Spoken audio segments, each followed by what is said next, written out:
Clear করে দেওয়া উচিত। এই মিছিলে হাঁটার কারণ কিন্তু অভয়া তিলোত্তমা, সেই বিষয়টা নিয়ে কিন্তু মিছিলে হাঁটা নয়। এই অভয়া বা তিলোত্তমার বিচার চেয়ে মেট্রো স্টেশনে স্লোগান উঠেছিল বলে ওই ঘটনাটা ঘটানো হয়েছে। প্রথমত যেই তিনজন ট্রান্স উম্যানের সাথে এই ঘটনাটা ঘটানো হয়েছিল, বলা হয়েছিল তারা উই ওয়ান্ট জাস্টিসের স্লোগান তুলছিল, তার মানে বুঝতে পারছেন যে প্রতিবাদের আওয়াজ কিভাবে দমিয়ে দেওয়া হয়, এবং প্রতিবাদের আওয়াজ দমিয়ে দিতেও ধর্ষণের বিরুদ্ধে আওয়াজ দমিয়ে দেওয়ার জন্য ধর্ষণ বা শ্লীলতাহানি করা হয়। আর সবথেকে বড় কথা যেটা বলার ব্যাপার হচ্ছে সেটা হচ্ছে যে আমরা এখানে একজন লিঙ্গগত মহিলার নির্যাতনের বিচার চাইছি, সকল মানুষের বিচার চাইছি, কিন্তু অবাক করে দেখতে হবে আমাদের যে ট্রান্স মানুষ, পুরুষ মানুষ বা প্রাণী, এদের সাথে ধর্ষণ বা শ্লীলতাহানি হলে কিন্তু কোনো আইন নেই, সঠিক আইন নেই, সঠিকের জায়গায় নেই।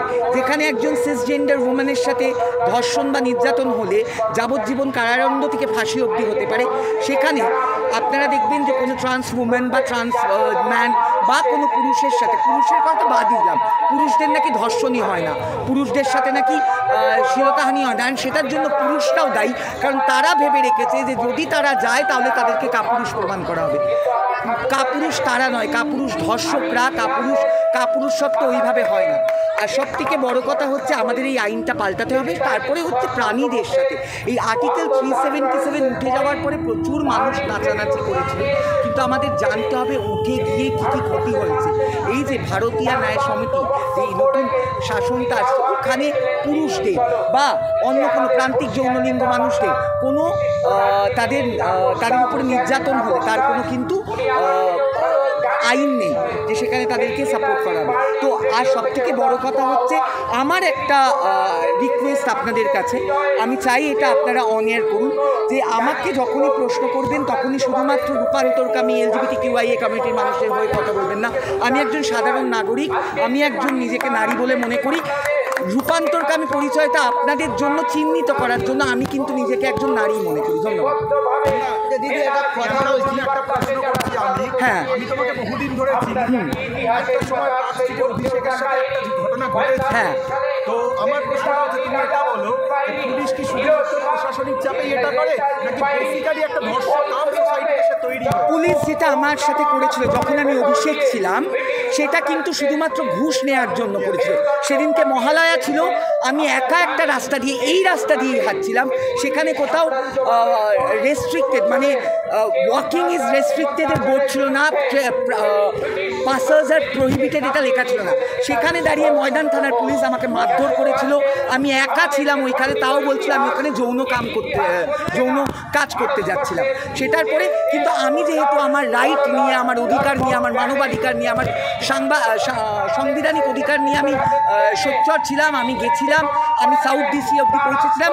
ময়দান থানার পুলিশ আমার কাছে ক্ষমা চেয়েছিল, কিন্তু সবাই তো জানে না এই যে আজকে রবীন্দ্র সদনে যে মহিলাগুলোর সাথে, ট্রান্স মহিলাগুলোর সাথে এই ঘটনাটা ঘটলো, তারপর কি করলো মেট্রো রেলওয়ে পুলিশ আবার সেটা তাদের অ্যাগেনস্টে কাউন্টার এফআইআর করলো।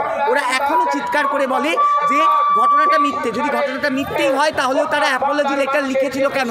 সেখানে রবীন্দ্র সদন মেট্রো স্টেশনের স্ট্যাম্প ছিল কেন? তারা আগে এফআইআর করেনি কেন? তারা 48 ঘন্টা অপেক্ষা করলো কেন এফআইআর করার জন্য? আর আরেকটা জিনিস হচ্ছে, এই যে অনেক একটা প্রোপাগান্ডা ছড়াচ্ছে যে চুড়ি পরে বসে থাকো। আমি আজকে চুড়ি পরে এখানে প্রতিবাদ করতে এসেছি। আমি চুড়ি পরে চাকরি করতে যাই, চুড়ি পরে অফিসে যাই, আমি চুড়ি পরে রান্না করি। চুড়ি একটা অলংকার, দুর্বলতার প্রতীক নয়। দিদি একটা জিনিস বলছি, যে রাজ্যের নারীরা যদি কোনো কিছু জেনে যায় আর প্রতিবাদ করলে নয় তাদের মেরে দেওয়া হয়, নয় ধর্ষণ করা, এটা কি একটা ট্রেন্ড হয়ে গেছে?